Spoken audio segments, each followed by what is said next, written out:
বিশ্ব রাজনীতির শক্তির ভারসাম্যে এসেছে নাটকীয় মোড়।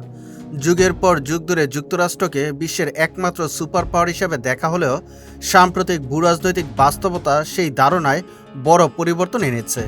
শি জিনপিংয়ের কৌশলী নেতৃত্বে চীনা অর্থনীতি, বাণিজ্যিক কৌশল ও বিশ্বব্যাপী প্রভাব বিস্তারে এমনভাবে এগিয়ে গেছে যে যুক্তরাষ্ট্রকে এখন প্রতিনিয়ত চাপে পড়তে হচ্ছে। ট্রাম্প প্রশাসনের নানা প্রচেষ্টা সত্ত্বেও চীনের উত্থান ঠেকানো সম্ভব হয়নি, বরং অনেক ক্ষেত্রে যুক্তরাষ্ট্রকে মাথানত করতে হয়েছে। শুল্ক যুদ্ধের মঞ্চে এই দ্বন্দ্ব নতুন উচ্চতায় পৌঁছায়। প্রেসিডেন্ট ট্রাম্প যখন বিশ্বের নানা দেশের ওপর উচ্চ শুল্ক আরোপ করেন, তখন বেশিরভাগ দেশ আলোচনায় রাজি হয়, কিন্তু চীন ভিন্ন পথে হাঁটে।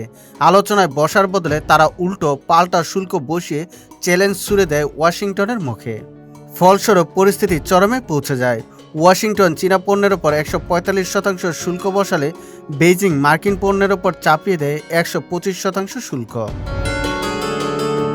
শেষমেশ অর্থনৈতিক ক্ষতি কমাতে মে মাসে দুদেশের উচ্চ পর্যায়ের বৈঠকে 3 মাসের জন্য শুল্ক স্থগিতের সিদ্ধান্ত হয়।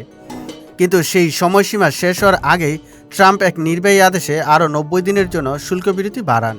এই মেয়াদে যুক্তরাষ্ট্রে চীনা পণ্যের ওপর 30% শুল্ক এবং চীনে মার্কিন পণ্যের ওপর 10% শুল্ক কার্যকর থাকবে।